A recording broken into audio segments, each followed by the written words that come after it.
자, 294번 봅시다. 자, 다음 시의 특징을 설명한 4개 중에서 올바른 거를 2개를 찾아주세요. 이렇게 돼 있지. 그래서, 자, 먼저 기억을 보니까 작가의 소망이 직접적으로 표출되고 있다. 직접, 밑줄 그어봐. 직접. 자, 그 다음에 두 번째. 동일한 어구의 반복을 통해서 정서를 강조한다. 동일한 어구 반복, 밑줄. 그 다음에 감각적 이미지로 대상을 생동감 있게 묘사한다. 감각, 묘사. 삶의 고독으로부터 벗어나고자 하는 간절한 소망, 고독으로부터 벗어나고자 하는 밑줄. 자, 먼저 봐봐봐.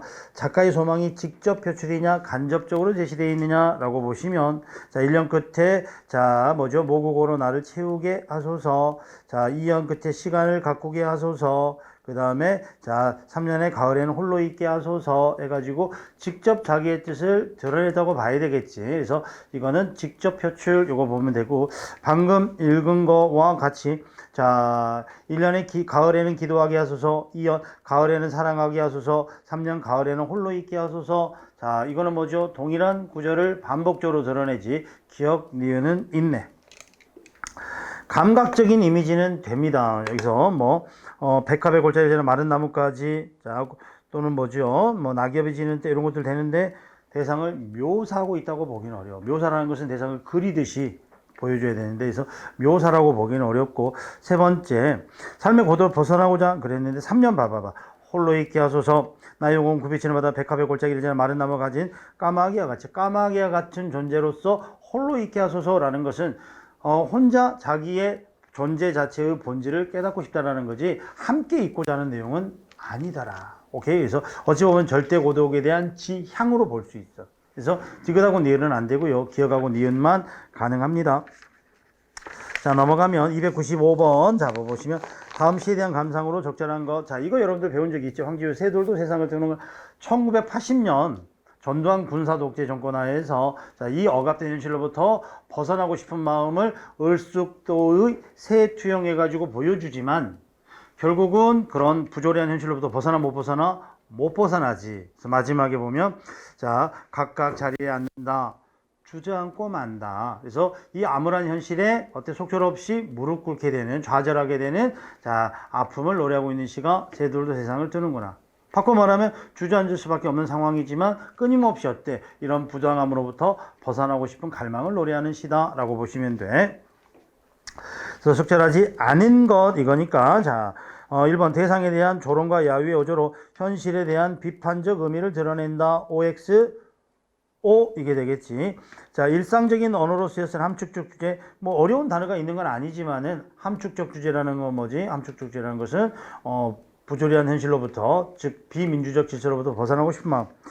자유롭게 날아오는 새와 우리를 대조하고 있다. 자유롭게 날아오는 새는 이 굴종의 시간을 벗어나는 거고, 우리는 못 벗어나는 거지. 그 다음에 포갑적 군사 독재 정권의 민주주의 회복에 대한 신념과 힘. 자, 민주주의 회복을 염원하지만, 자, 신념과 희망이라고까지 보기는 어렵죠. 그래서 주저앉는다, 이것 때문에. 그치? 그래서 갈망하지만 그 갈망이 쉬 이루어지지 않음을 한탄하고 자조적으로 비판하고 있다라고 보는 거야. 그래서 물론 이제 이 안에는 아주 궁극적으로는 그러면서도 민주주의 회복에 대한 열망은 있겠지. 그런데 4개 중에서 1번, 2번, 3번도 퍼펙트하게 맞잖아. 그러면 표면적으로 4번이 신념과 희망이라고 보기는 조금 어려워라. 자, 296번. 자, 신동엽의 껍데기는 가라. 이 작품도 굉장히 많이 본 작품이고요. 1번, 이미지즘의 시로 해화성을 중시한다. 이런 말이 나오면 이미지즘의 시로 해화성인데, 이미지즘은 여기서 빼도 돼. 그냥 해화적 요소가 강하게 드러났는가, 이것만 보면 돼. 이미지즘은 현대 문명에 대한 비판이고요. 감정의 노출을 절제하고요. 대상을 시각화하고 해화적으로 그리는 시가 이미지즘, 주지주의 시의 특징이에요. 근데 이건 이제 이미지즘을 모르더라도 해화성을 중시했다. 해화성이라는 건 그림이 그려져야 돼. 그림 그려져 안 그려져? 안 그려지지. 그치? 그래서 뭐 김광균의 외인촌이랄지 와사등이랄지 이런 작품이 돼야지 그림이 그려지는 거지. 그래서 이 작품은 해화적 요소는 없어. 그 다음에 수미상관. 수미상관은 바로 가면 돼. 껍데기는 가라. 사울도 알맹이 남고 껍데기는 가라. 마지막 껍데기는 한라에서 백두까지 그 모든 세부치는 가라. 1년하고 4인, 1년하고 자 4인이지. 마지막 년이, 자, 유사한 통사구조의 반복. 이걸 수미상관. 시어가 갖는 상징적 의미. 껍데기와 알맹이에 대한, 자, 대립. 그다음에 명령적 오죠. 가라 가라 껍데기는 가라 가라 가라 돼 있으니까 명령적 오죠. 가능하지요? 오케이. 그래서 296에는 정답이 1번. 자, 297 봐보시면 자, 내용과 주제가 통하는 시는 무엇입니까? 이렇게 나왔네. 자, 여기는 지금 본문은 뭐냐면 현대 사회가 가지고 있는 병리 현상의 문제를 말하고 있지. 그러니까 결국 현대 사회, 현대 문명이 가지고 있는 병리를 고발하고 있는 시가 보기 중에 무슨 시입니까? 요걸 찾는 거야. 그거는 몇 번? 1번이 김광섭의 성북동 비둘기. 현대 물질 문명으로 인해서 인간의 삶과 자연이 파괴되는 현실을 고발하고 있는 시지. 2번은 김수영의 풀이라는 시고, 민중의 강인한 생명력을 노래하고 있고, 3번은 뭐죠? 이상의 거울이라는 시지. 현대인의 분열된 현대인의 자아 분열 요걸 노래하고 있는 시가 거울 정도가 되겠고, 그다음에 4번은 이육사의 절정이지. 일제강점으로부터 벗어나고자 하는 극복의 의지, 이런 정도가 돼. 자, 여기까지 현대 운문을 몇 작품을 봐봤어. 현대 운문을. 자, 그다음에 현대 산문을 한번 봐봅시다. 현대 산문. 현대 산문 그러면 현대 소설이 이제 중심이 되는데, 자, 1번 먼저 봐봐봐. 다음 소설의 소술상 특징에 대한 설명으로 적절한 거. 이것도 뭐냐면 주제를 묻거나 내용을 묻는 게 아니라 소술상 특징이지. 그럼 선택지 바로 가. 자, 1번. 특정 인물의 입장에서 인물이 처한 상황을 드러내고 있다. 그러니까 이거는 뭐냐면 내가 내 이야기란 건 아니란 뜻이야. 그 다음에 작가가 직접 인물을 보여주는 게 아니라 작가가 어떤 인물을 세워가지고 이 인물이 이야기를 끌고 갑니다 라고 보는 거야. 그 다음에 두 번째, 관찰자의 시점으로 인물의 행동을 객관적으로 보여준다. 자, 그러면 이거는 뭐냐면 3인칭 관찰자 시점이라는 거야. 그러니까 1번 같은 경우는 어찌 보면 전지적 작가 시점이 돼야 되는 거고, 2번 같은 경우는 3인칭 관찰자 시점이 돼야 되는 거야. 그다음에 현학적 표현을 주로 사용하여 인물의 의지를 긍정적으로 형성했다. 두 가지가 나오는데 현학적 밑줄, 자, 그 다음에 인물의 의지를 긍정. 현학적이 무슨 뜻이지? 현학적이란 말이 자기의 학식을 과시하는 태도가 현학이야. 학식을 잘난 척하고 어려운 표현을 많이 쓰는 게 현학적 표현, 이렇게 말해. 그 다음에 인물의 의지 강조, 자, 의지를 긍정적으로. 그 다음에 4번, 시간을 위해서 인물이 처한 상황이 변한 것에 대해 비판적 관점을 쏟았다. 자, 처지 변화, 비판적 관점, 이렇게 돼. 처지 변화, 비판적 관점. 자, 이 중에서 올바른 걸 하나를 찾아보세요, 이렇게 돼 있지. 자, 가보자.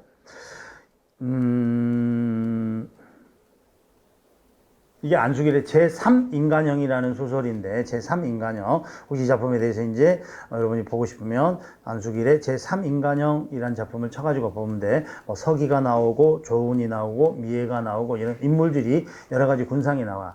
전쟁이 끝난 이후에 현실을 대하는 인물들의 대응 태도가 나와. 그래서 이 현실을 아주 어렵게 현실에 영합하려는 조은이라는 인물도 나오고, 그 다음에 미애처럼 그 현실을 극복해 나가려는 인물도 나오고, 그런 상황에서 서기인 대체 나는 어떤 선택을 해야 될까? 나 같은 제3의 인간형은 어떤 선택을 해야 될까? 그래서 어찌 보면 여러분도 살아가다 보면은 어떤 삶의 태도를 결정해야 될 때가 있잖아.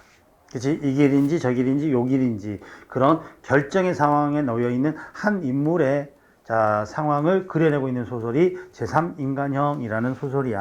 자, 이거는 소설의 첫 작품이니까 한번 읽어보자. 일정한 수입이 그것도 제달제달 꼬박꼬박 약속되는 것은 대견한 일이었다. 월급쟁이가 참 고마운 일이었다. 꼬박꼬박 월급이 나오는 게. 그리고 마음과 생활을 가다듬어 뭘 여유있게 생각하고 내키지 않은 잡문을 끼적거려 팔아먹는 것이 아니라 쓰고 싶던 것을 마음 먹고 쓸 수 있다고. 영도 오게 떠있는, 어떤 때에는 주전자 같이도 보이고 때로는 전진한 탱크 같이도 보이는 섬을 내다보며 가슴을 쭉 벌려 크게 호흡하였다. 이 사람이 예전에는 어때? 타달이 받는 월급 생활 하지 않을 때는 돈이 필요해서 어때? 잡문 나무래기를 끄적거려서 몇 푼의 돈으로 생활했던 사람인가 봐. 근데 지금은 다달이 들어오는 월급이 있어서 안정적으로 내가 쓰고 싶은 글만 쓸 수 있게 되어서 너무나 흡족하다라고 어떤 인물의 상황을 보여주는데, 어떤 인물인지는 전혀 안 나와 있지. 자, 계속 두 번째 문단. 그러나 여름과 겨울 방학이 2번이나 증하고 이제는 학년 말도 몇 주일 남지 않은 오늘에 이르기까지 석 동그라미 쳐. 인물이 처음 나왔지. 나는이 아니라 석은이지. 1인칭은 아니지. 자, 석이는 한 편의 작품도 이룩하지 못하였고 아쉬운 때 끼적거려 들고 나가 돈과 받고 오던 잔문 하나도 쓸 여유가 없었다. 그러니까 예전에는 자 정말 궁핍하면은 자 잔문 몇 개라도 써가지고 돈과 바꾸어서 생계를 이끌어갔는데 지금은 무슨 일을 하는지를 모르지만 다달이 5급을 받다 보니까 예전처럼 그렇게 공공한 생활은 아니야. 그러면서 한편으로 서기가 생각하기에는 아 이제 내가 쓰고 싶으면 글만 쓸 수 있으니까 너무 행복해 라고 생각했는데 방학이 2번 지났음에도 불구하고 글 한 편을 못 만들어냈다라는 거야. 그건 어떤 의미로 보면 한편으로는 아쉽기도 하지. 자, 그 이유가 바로 뒤에 나와. 교편 생활이라는 게 그렇게 만만한 것이 아니었다. 아, 이 사람이 선생님 하다 보니까 어때? 월급은 제때제때 받지만 글을 제대로 쓸 수 없었네. 이 사람은 원래는 글을 쓰는 사람이었는데 자질구레한 잡무가 꼬리에 꼬리를 물고 그칠 줄을 몰랐다. 그래서 선생님 월급 받고 좀 여유 있어서 글을 쓸 줄 알았는데 현실은 그렇지 않았다. 아이들과 아기 다툼하는 일, 수업에 하루에 3시간씩 3시간밖에 되지 않았으나 24시간 전 신경이 아이들 하나에 쓰여지지 않아서는 안 되는 일이었다. 거기에 석의 집은 걸어서 1시간 반, 그것도 전차나 버스 타기, 이용하기는 반지 빠른 위치에 있었다. 판자 울타리 너머의 꽃 한 폭이 볼 수 없는 삭막한 길, 더욱이 비 오는 날이면 발목을 넘는 진창길을 아침이면 눈을 비비며 걸어갔다가 저녁 어두컴컴해서 돌아오게 되는 석은 피로에 지치어 밤이면 골아 떨어지지 않을 수 없었다. 그러니까 결국은 어때? 자, 교편을 잡다 보니까 글 한 편을 쓸 수 없는 상황에 놓이게 되었다. 한 가지 뭘 생각할 여유나 팽팽한 마음으로 책상을 내어 온고지 빈칸을 채울 육체와 정신적 기력이 없어져 버린 것이다. 그 월급 받아가지고 궁핍하지 않은 건 좋지만 자기가 그토록 바랬던 잔문 나부레기 하나 쓸 수 없는 상황이 돼버렸어. 그것도 출퇴근이 어때 하루에 걸려 3시간 남짓 되는데 그 시간 동안 녹초가 돼버리고 말았다. 뭐 이런 상황이라면 글 쓸 겨를이 사실은 없겠지. 그치? 자, 소설의 특징 뭔지는 모르겠지만 특정 인물의 입장에서 인물이 전 상황을 드러낸다. 누구의 입장에서? 서기의 입장에서 서기의 상황을 그려내고 있잖아. 인물이 서기라는 게 아니라 마치 이거는 서기가 자기 마음을 드러내듯이 드러내지. 그래서 작가가 서기의 입장에 대해서 서기의 상황을 그려내고 있는 것. 1번은 맞는 말이네. 자, 관찰자 시점 인물의 행동을 객관적으로 보여주는 게 아니라 서기가 어때? 지금 잔문 하나 쓰지 못하는 그런 내면의 의식까지 보여주고 있지. 그래서 관찰자라고 보기는 어렵고 그 다음에 현학적 표현 드러나지 않고요. 그 다음에 서기의 의지가 여기서 서기의 의지가 뭐 글을 반드시 써야 되겠다 뭐 이런 의지가 표현되어 있는 것도 아니지. 시간을 내면서 인물의 처지가 변한 거, 뭐지 변한 거에 대해서 비판적 관점. 야, 옛날에는, 그러니까 시간의 변화가 여름방학, 겨울방학, 방학이 2번 끝났다. 요걸 그 전에는 잔문 나베기를 쓰는 거하고, 지금은 교편을 잡고 있으면서 글을 못 쓰는 상황은, 이거에 대해서 어떤 비판적이고 동조적이고 그런 태도의 변화는 안 보여. 그치, 인물에 대해 평가하는 것은 아직 안 보여. 오케이? 그래서 정답은 몇 번? 1번 요게 돼야 돼. 그래서 서기라는 인물을 통해서 서기의 상황을 말해주고 있는 거야. 오케이? 그래서 마치 내면을 읽어내듯이. 자, 299번은 자 뭐지요? 김유정의 봄봄이라는 작품이네요. 봄봄이라는 작품인데, 자, 내가 여기에서 돈 한 푼 안 받고 일하기를 꼬박 3년 하고 7달 동안 했다. 내가 내 동그라미 잖아. 이 작품은 알지요? 그치, 교활한 장인에게 속아가지고 점순이하고 결혼시켜준다는 말만 믿고 와가지고 4년 가까이 세경 한 푼 받지 못하고 점순이하고 결혼할 생각에 부풀어서 일만 해왔다가 결국은 토사구 팽당하고 마는 이야기의 소설이겠지. 그래서 김유정 특유의 해학적인 토속적인 향토적인 성격을 갖고 있는 소설이랍니다. 이 작품은 1930년대 발표됐음에도 불구하고 뭐 일제강점의 아픔이나 상처 이런 것들이 언급되어 있는 작품은 아니더라. 자, 그러면 이 작품은 내가 내 이야기를 하지. 내가 내 이야기라면 시점은 뭘까? 읽었다고 가정하고 쭉 읽었으니까 내가 참 바보 같았어 이런 내용이 나오니까 1인칭 주인공 시점이야. 시점 문제니까. 자, 1번. 독자와 등장인물 사이의 거리가 상대적으로 멀다. 먼 거는 1인칭, 3인칭이 중요한 게 아니라 주인공 시점이냐, 관찰자 시점이냐. 먼 거는 관찰 시점이 멀지. 작가가 구경하고 전해주니까. 1번은 상대적으로 멀다 이러니까 어찌 보면 가장 먼 거는 3인칭 관찰자 시점이고. 소설자가 주인공 행동을 관조적인 태도로 보고 있다. 소설자가 주인공의 태도로 관조적. 이것도 역시 관찰자 태도야. 1인칭이든 3인칭이든 소설자가 모든 인물의 심리를 전지적 태도. 3번은 전지적 작가 시점이야. 주인공인 내가 자기의 내면을 친근감 있게 표현한다. 그래서 친근감과 신뢰감을 갖게 되는 게 1인칭 주인공 시점이 가지고 있는 특징이지. 자, 1번. 정답은 4번. 1인칭 주인공 시점. 그 다음에 기억에 내포된 심리 봐봐봐. 당신은 고등교육까지 받은 지식인입니다. 지금 지금 당신을 요구하고 있습니다. 당신은 위기에 처한 조국을 버리고 떠나시렵니까? 중립국. 요 중립국 나온 거 보면 이 소설의 제목이 광장이라는 소설이지. 광장. 최인훈의 광장이라는 소설이지. 우리나라 최초로 남북 이데올로기를 정면으로 다룬 소설이 최인훈의 광장이라는 소설입니다. 그래서 이 작품이 나오게 된 배경은 1960년 4.19 혁명의 민주 정신을 떠올린 최인훈이라는 작가가 남북 이데올로기를 정면으로 보여주고 있는데, 어찌 보면은 양비론적 관점에서 남한에서도 북한에서도 자기의 광장과 미실을 찾지 못하고 한국 전쟁에 휩쓸린 한 명준이라는 인물을 통해서 남북의 이념의 허구적인 요소를 비판적으로 드러내고 있는 거야. 지금이야 우리가 이런 작품들이 공무원 시험에도 나올 수 있지만 80년대까지만 해도 이 작품은 금서였어. 금서. 이 작품을 읽다가 걸리면 경찰서나 불려가가지고 조사를 받거나 힘든 일을 경험하기도 하고 이랬어. 실제로 금서 목록 같은 게 있었으니까 그 금서 목록만 또 뽑아가지고 학생운동하는 사람 친구들끼리 모여서 또 회도 가기도 하고 그랬던 시절이야. 지금이야 어찌 그런 일이 그런데 불과 한 30년 40년 전에 이랬어.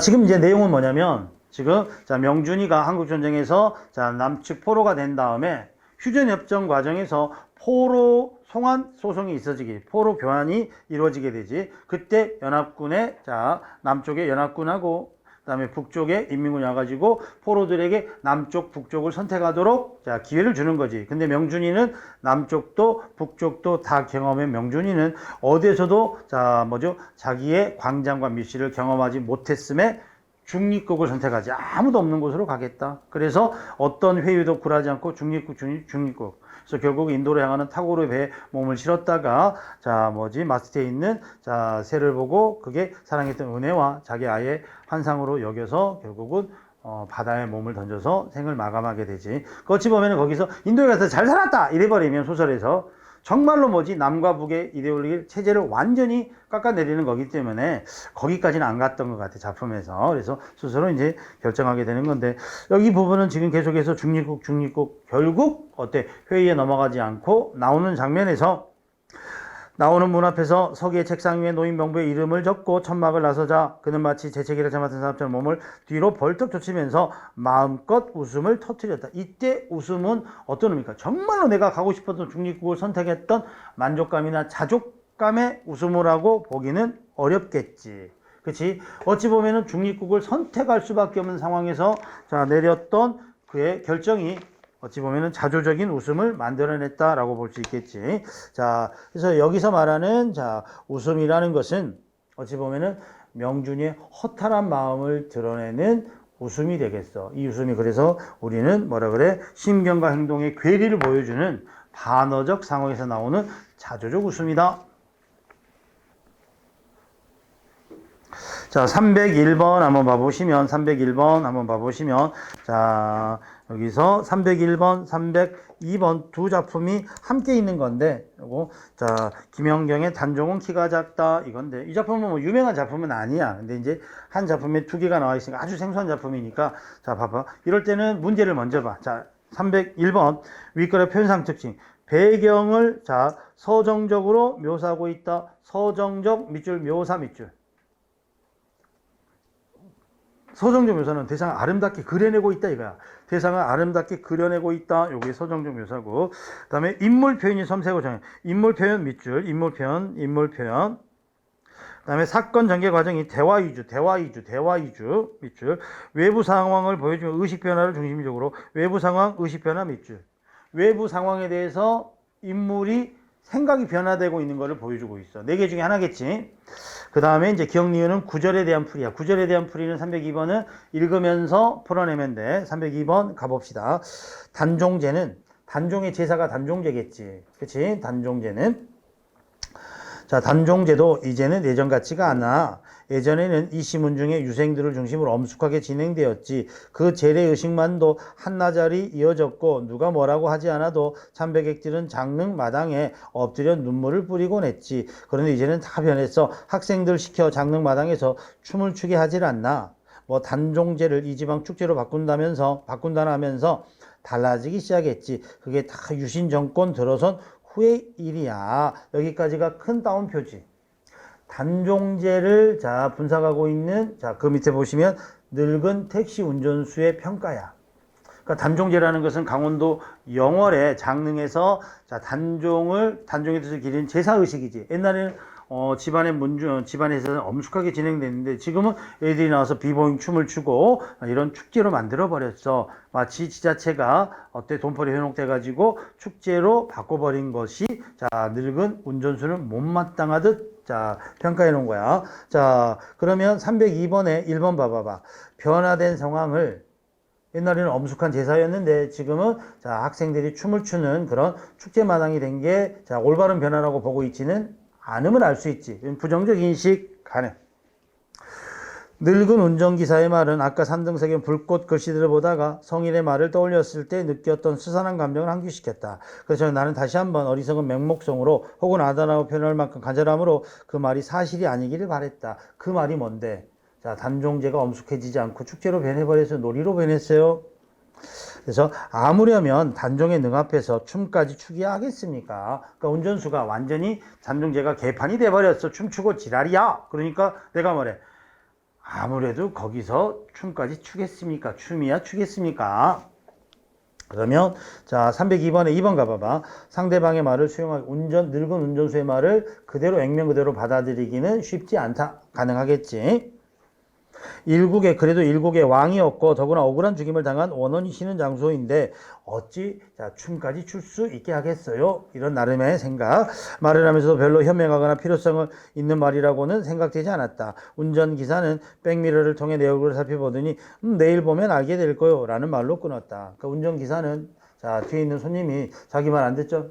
그래? 그럼 내일 보면 확인할 수 있을 거야 라고 말하고 있어. 그럼 내일 보면 어때? 정말로 장릉에서 아이들이 모여서 춤을 추는 것을 목도할 수 있을 거야 라는 표현이겠지. 3번 자신의 생각을 다음으로 미루는 게으름 이거라고 보기는 어렵지. 그래서 자기의 마음을 확인하고 싶은 다짐 뭐 이런 정도로 봐야 되겠지.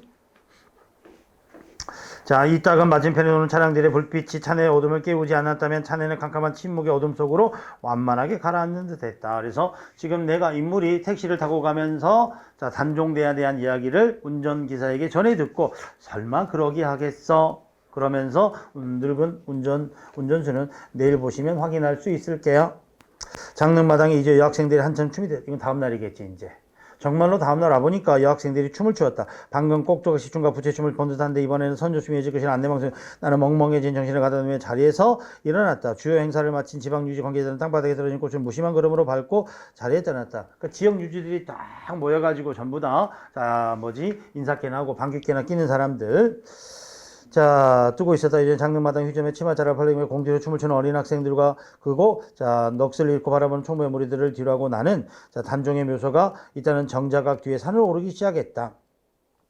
묘소로 오르는 길은 흙을 계단형으로 깎아놓은 비교적 수월하게 오를 수 있지만 한편으로 가슴이 막막하게 막힌다는 느낌은 쉬 떨쳐지지 않았다. 자, 여기서 이제 니을은 302번 보시면 정말로 이 장릉 단종제에서 아이들이 춤을 추고 지역 유지들의 무심한 표정을 보고 너무나 안타까웠다 이거겠지. 그러면 자 302번에 4번 확인돼야한데 되지요.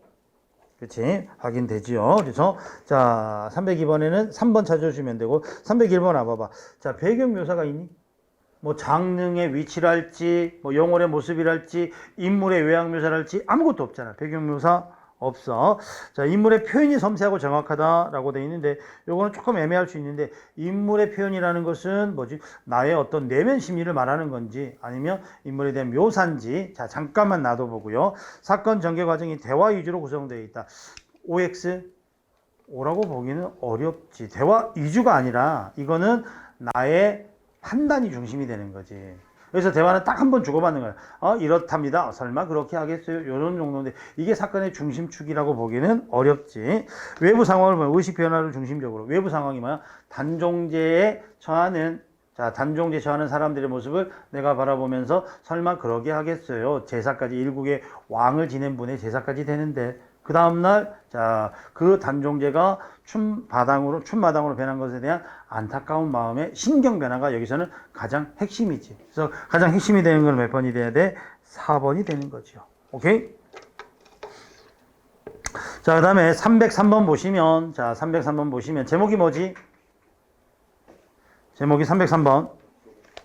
난쟁이가 쏘아올린 자궁공, 난쏘공이라 그러지. 조세희의 난쏘공, 이걸 말하고요. 1970년대, 도시개발이라는 미명하에 삶의 터전을 잃어버렸던 도시 빈민들의 아픔을 말하는 거지. 그치? 그래서, 지금은 이제 서울 시내에 거의 달동네가 없었는데, 70년대, 80년대 개발 초기에는 서울에도 어때? 빈민들이 사는 달동네가 많았잖아. 근데 그 당시에 이제 빈민들의 삶의 터전을 아파트라는 문명이 이게, 내쫓기게 되면서 도시 빈민의 아픔을 그려놓은 게 난쏘공이라는 작품이야. 이거는 그냥 넘어가도 될 것 같아. 이거 정답 몇 번? 여기 난쟁이 가족이 사는 곳이 낙원구 행복동이라는 곳이거든. 결코 낙원도 아니고요. 결코 행복하지도 않지. 그래서 반어적 지명을 통해서 인물들이 가족이 처한 상황을 비극적으로 형상화시켜낸 거야. 그래서 4번 보시면 가족에게 행복과 위안을 주는 게 아니라 아픔과 상실감을 주는 공간이지. 결국은 우리나라 입주 딱지를 받았으니까 예전에 그거였단 말이야.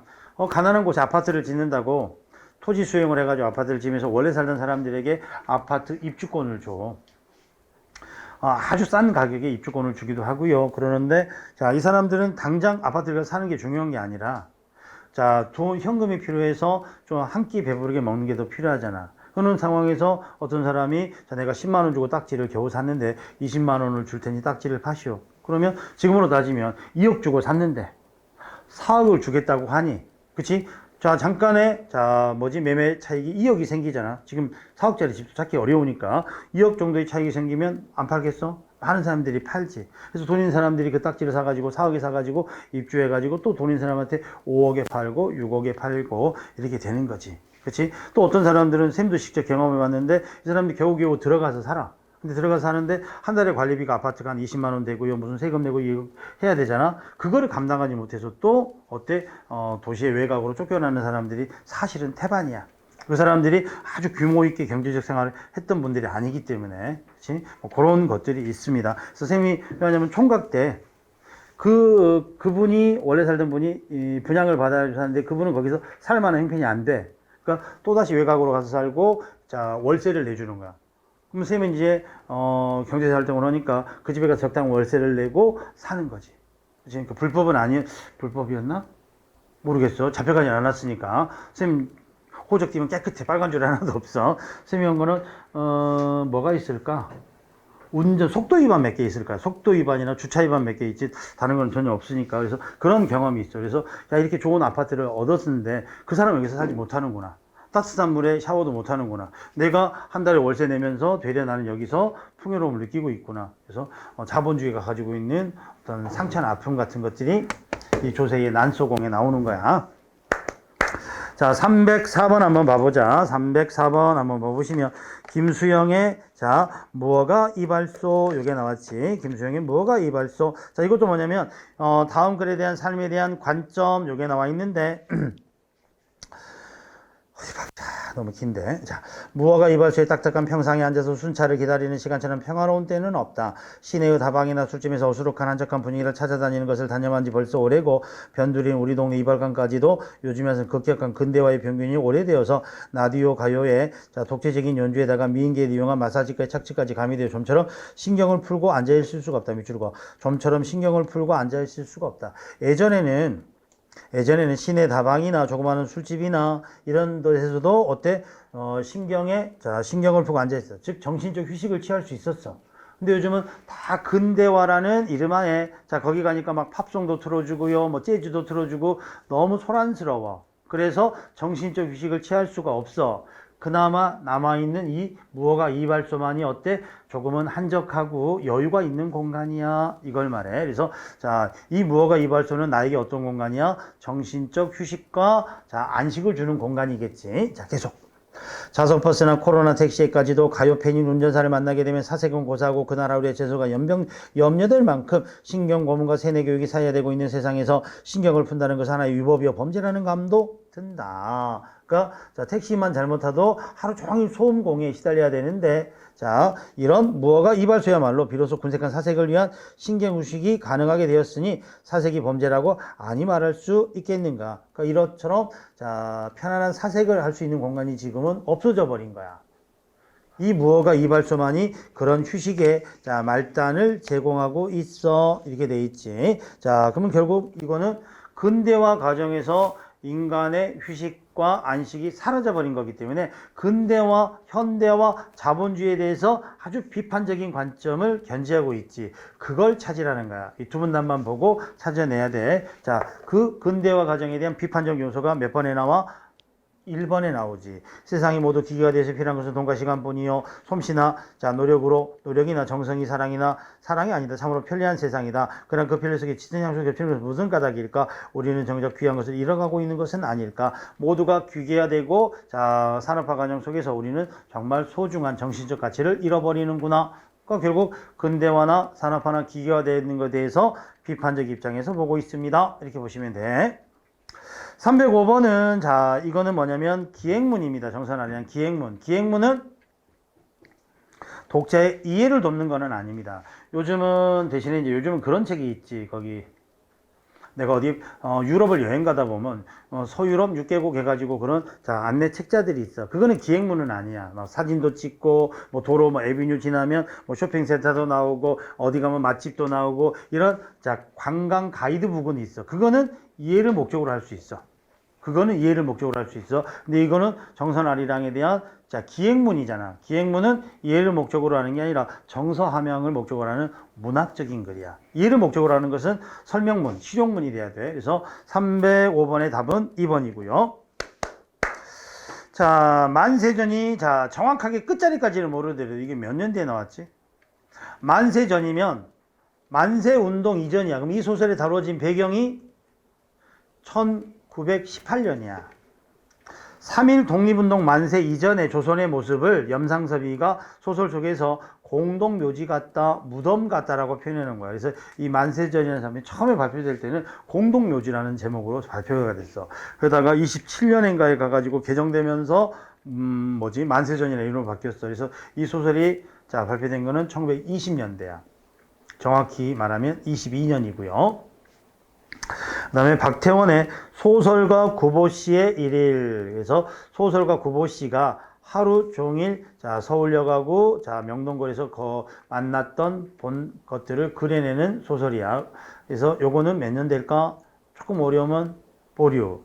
그다음에 이광수의 무정. 요거는 끝자리까지 알아야 돼. 우리나라 현대소설의 효시고 출발점이라고 보는 거야. 1917년. 그래서 왜 현대소설의 출발이고 효시로 보느냐? 언문일치가 이루어졌기 때문에 그래. 언문일치 소설이 이루어졌기 때문에. 그래서 1917년. 자, 난소공. 아까 몇 년대라 그랬지? 70년대 개발 독재 하에서 자, 도시비민의 아픔을 노래한 거야. 78년에 자, 발표된 작품이고요. 그다음에 최인훈의 광장. 이거 아까 몇 년이라 그랬지? 61년. 그치? 61년에 발표된, 아니야. 61년이 아니라 4.19가 60년에 일어났나? 60년에 발표된, 60년 11월인가 발표된 거야. 그래서 60년. 그러면, 자, 소설가 구보씨 1일을 모르더라도 답은 찾을 수 있겠지. 소설가 구보씨 1일은 1934년에 발표된 30년대 작품입니다. 그래서 정답은 2번으로 가주시면 되겠네. 자, 307번은 그냥 넘어갑시다. 이건삼의 원고지라는 작품인데, 이건삼의 원고지라는 작품은 요거는 밑줄 하나 가나, 원고지.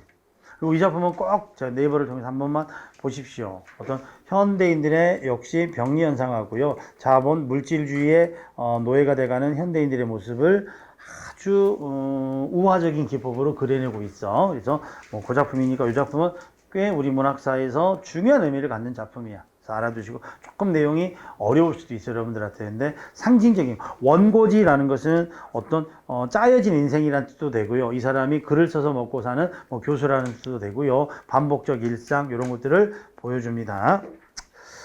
자, 여기까지 해서 현대 운문하고 현대 산문을 간단하게 몇 작품씩 풀어봤고요. 이제 챕터 3 가면은 고전 운문이 나오는데, 고전 운문은 여러분들이 조금, 자, 우리가 이제 고전 문학을 보다 보면은,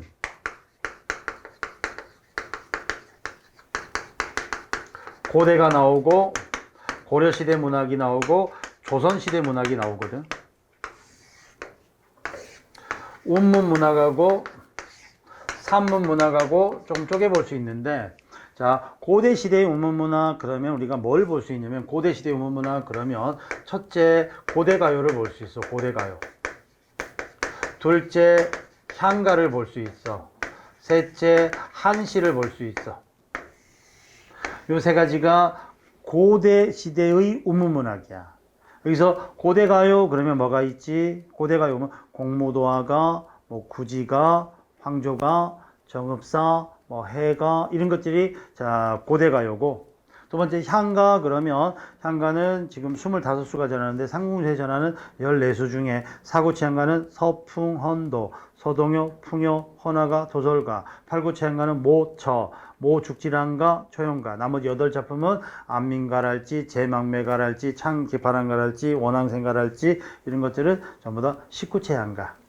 그 다음에 한시 같은 경우는 고대 문학의 한시는 우리나라의 한자는 기원전 2세기경에 도입됐으니까 그때부터 열심히 공부했던 석학들은 한시를 썼겠지. 그래서 뭐 을지문덕의 여수장 우중문 실할지, 채치원의 제가야산 독서당, 추야우중 이런 작품들이 있고요.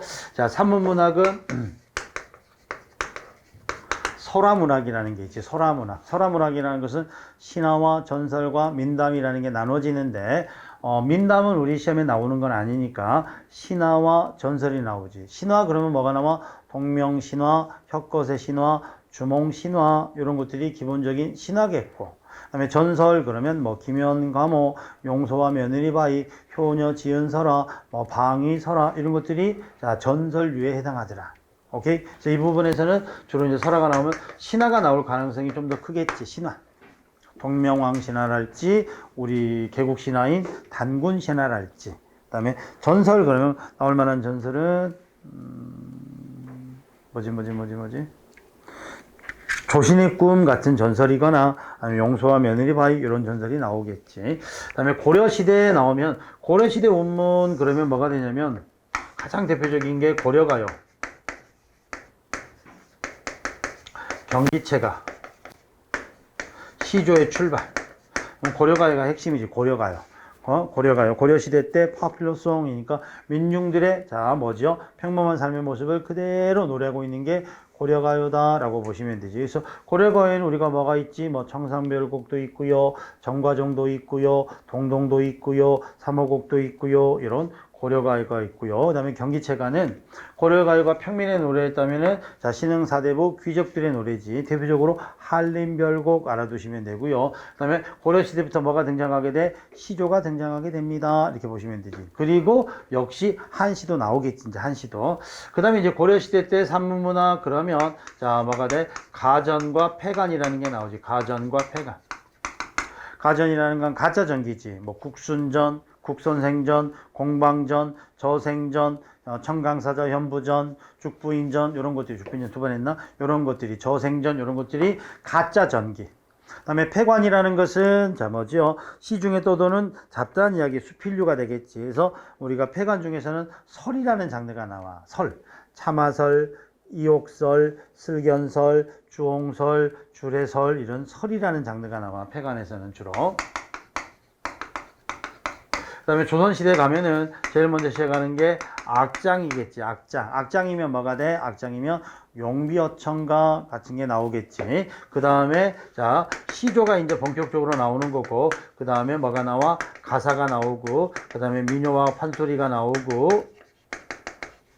그래서 대표적으로는 시조와 가사가 되겠지. 그 다음에 이쪽으로 오면 뭐가 나와? 이제 소설이 나오고 고전 소설이 나오고 자 수필이 나오고 그 다음에 뭐 민속극 뉴따위가 나오고 민속극은 뭐 운문으로 가면은 운문으로 볼 수도 있고 산문으로 가면 산문으로 볼 수도 있고 자 요런 것들이 나오게 되지. 오케이. 그래서 나오면 이게 장르가 뭐구나. 그래서 가장 대표적으로 나오는 거는 산문에서는 뭐 소설하고 수필류가 중심이 되고요. 산문에서는. 운문에서는 가장 많이 나오는 게 시조와 가사가 나오고 그 다음에 세 번째가 고려가요. 시조, 가사, 고려가요. 요게 이제 운문에서는 3대 장르. 그 다음에 산문에서는 압도적으로 고전, 소설 이렇게 되겠지. 자, 그럼 한번 가봅시다. 자, 가의 제목이 뭐야? 정읍사. 정읍사. 정읍사의 주제는 뭐야? 정읍사의 주제는 자, 행상 나간 남편의 무사 귀가를 바라는 아내의 자, 기도 이렇게 보면 되지. 그다음에 이 시에서 가장 중요한 시어는 달과 진대. 달이라는 것은 님의 안위를 보호해주는 자, 수호신 같은 존재고요. 진대라는 곳은 남편이 가지 말아야 될 위험한 곳 이런 게 되겠지.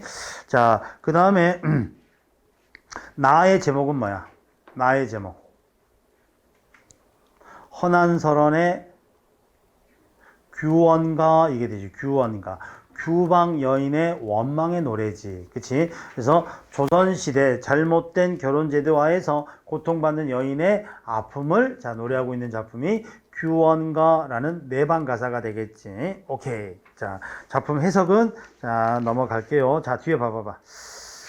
자, 차이점으로 적절한 것. 자, 가에서는 님의 슬픔을, 나에서는 자신의 슬픔을 강조한다.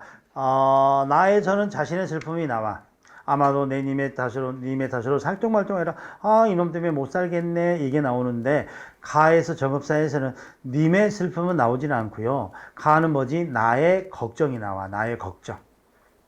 그 다음에 나를 보니까 자, 가에서는 님의 안부를 자, 걱정하고요. 나에서는 자기의 처지가 불쌍하다고 탄식하고 있네. 2번은 가능하지요. 정읍사는 님이 무사히 오기를 바라는 거고요. 자, 자, 규원가는 자, 독수공방하는 외로운 자신의 처지를 탄식하는 거지. 가에서는 이별의 원인을, 나에서는 이별의 결과를 중시한다. 이별의 원인이 나와 있는 것도 아니고 이별 상황도 아니지. 그렇죠? 그래서 3번도 안 돼. 자, 나에서 이별의 결과는 뭐 홀로 남게 된 여인의 고독함. 이거는 뭐 넓게 해석하면 가능하겠지. 근데 가에서 이별의 원인은 안 돼. 자, 4번 보니까 가에는 현재 이별에, 나는 미래의 이별에 미래의 재회에 관심을 두고 있다. 뒤집으면 가능할 것 같아. 가에는 이제 돌아올 남편을 만나는 거니까 다가올 재회를. 그리고 나는 지금 자, 돌아오지 않는 님에 대한 안타까움이니까 현재의 이별을. 이렇게 가면 되겠지. 그래서 308번에는 2번 가주시면 되겠고요. 309번 보니까 자, 지금 딱 보니까 향가, 찬, 기파랑가 나왔지. 자, 식구치 향가고요. 기파랑의 인품을 예찬하는 노래지. 이 노래에서는 가장 중요한 게 기파랑의 인품을 찬양하는 기파랑의 인품을 비유적으로 드는 게 4개 나와. 그 4개를 찾아봐. 첫 번째가 뭐야? 열침에 나타난 달 동그라미. 두 번째 어디 나와? 새파란 나리 동그라미. 나리가 뭔데? 시내야, 시내. 내야, 내. 시내. 세 번째가 뭐야? 일로나리 조야에. 조약이 뭐야? 조약돌. 그 다음에 네 번째가 뭐야? 잣까지. 잣나무까지. 오케이? 그래서 달이라는 것은 어찌 보면은 광명, 밝음이니까 광명의 존재. 날이라는 건 시내니까 맑은 인품. 조약이라는 건 조약대로니까 모나지 않은 원만한 성품. 잣나무까지는 자, 겨울에도 푸름을 잃지 않는 것 때문에 지조나 절개 이렇게 되는 거지. 자, 그래서 어떤 서리에도 흔들리지 않아. 서리는 플러스 마이너스 마지막. 그 다음에 두 번째가 안민가가 나오지. 안민가의 주제는 뭐지? 백성을 편안하게 하는 노래야. 그 백성을 편안하게 위해서는 뭐 해야 돼? 본분에 충실해야 돼. 그래서 경덕왕이 충남사에게 나라의 민심이 흉흉하니 민심을 바로잡을 수 있는 노래를 지어주게. 그랬더니 자, 마지막에 군다이 신다이 민다이 안할단 임금이 임금다이 답고 신하가 신하답고 백성이 백성답다면 나라가 태평하니이다. 그러기 위해서 전제가 뭐야? 임금은 아버지요, 신하는 자상하신 어머니요, 백성은 어린 자식이라고 생각한다면. 그래서 군신민의 관계를 가족으로 빗댄다면 가족이 편안하게 지낼 수 있답니다. 다음에 다는 악장이지. 그치? 악장이지, 다는. 자, 악장은 뭐가 나온다? 용비어천가, 이게 나오지. 그래서 용비어천가는 조선건국의 정당성과 육조의 업적을 송축하는 전형적인 아첨과 송축의 노래다라고 보시면 돼. 자, 그러면 이제 가보자. 바른 것. 자, 오른쪽에 선택지 1번. 가는 개인적으로 어떤 대상에 가마되어 지었으므로, 자, 어조가 예찬적 찬미적이라면, 자, 개인적 대상을 예찬하고 찬미한다. 기파랑을 예찬하고 찬미한다. 여기까지 OX, O. 나는 왕의 명을 받고 치국의 도를 역설하게 지었으므로 공손하면서도 교훈적. 나는 중담사가 경덕왕의 부탁을 받고 지었다 그랬지. 그러니까 조금은 교훈적 성격이더라. 임금이 임금다워야 되고 신하는 신하다워야 합니다. 1번은 맞는 말이네. 2번은 가는 죽은 사람을 추구하게 썼으므로 비장하고 엄숙한 비장이죠. 비장은 뭐야? 슬프고도 장엄한 하지. 이 노래 슬픈 건 아니지. 그치? 그 다음에 나는 살아있는 왕과 신하의 백성을 썼으므로, 자, 살아있는 왕과 신하 백성을 썼어. 여기는 뭐 틀리지 않을 수 있는데 풍자와 해약 들어가 있지 않지. 그러니까 분위기 자체가 비장하지 않고요. 엄숙은 뭐 일정 부분 인정할 수 있는데나 뒤에 풍자와 해약 들어갈 수 없지. 버려. 3번. 나는, 자, 청자를 정치의 객체로 보고 있고요. 청자는 누구야? 임금이지. 신하지. 자, 정치의 객체일까? 임금과 신하와 백성 다 주체지. 옛날에는 그렇겠지. 임금하고 신하는 주체고 백성은 객체라고 봤겠지. 근데 임금하고 백성이 본분을 다해야 돼 이거니까, 자, 청자를 주체로 보고요. 다는 청자를 정치의 주체로 보고 적지한다. 자, 다는, 자, 뭐죠? 청자의 주체, 이거는 가능할 수 있지. 이거는 지금 뭐냐면 육조에게 말하는 노래일 수 있으니까 해석하면. 나는 국내 문제를 부각시켜 청자의 본질을 강조하면, 다는 외교적 문제. 다에서 외교적 문제에 대한 언급은 안 나와. 뭐 명나라랑 청나라랑 사이좋게 지내라, 청나라랑 척을 자라, 이런 내용이 언급되어 있는 것은 아니겠지. 310번. 이 노래 후렴구를 통해서 알 수 있는 화제의 태도. 자, 이거 제목이 뭐지? 한림별공. 장르가 뭐지? 경기체가. 왜 경기체에서, 자, 위 경기 어떠하니 있고 자기들의 어떤 향락적 풍류를 위해서 뭐해? 겸손해? 아니면 과시해? 과시하고 있지. 매우 과시적이고 뽐내는 태도야. 과시적인. 그래서, 자, 원순문, 인노시, 공로사륙, 리정원, 디날림, 쌍운주필, 충기대책, 관공경이, 양경시부, 이거 해석할 필요 없다 그랬어. 자, 위 시장경기, 이렇게 시험장의 모습. 우리, 자, 한림학사 친구들이, 한림제유 친구들이 과거 시험장에 가서 이런 일필 위주의 답지를 써내고 있는 모습들이 금학사의 옥순문생, 금학사의 금교수님의, 자, 훌륭한 제자, 금교수님의 훌륭한 제자, 위, 날도 참 예쁘니까, 나를 포함해서 멋지지 않습니까? 라고 말하지. 아주 과시적 태도 이거니까, 자, 답은 몇 번? 경기체가 가지고 있는 인물의 태도니까, 득위에 찬 만면에, 자, 뭐죠? 득위에 찬 기상을 드러낸다. 맞는 말이네. 그래서, 자, 310번에는 정답은 3번. 자, 또 10분만 쉬었다가 갑시다. 10분만 쉬었다.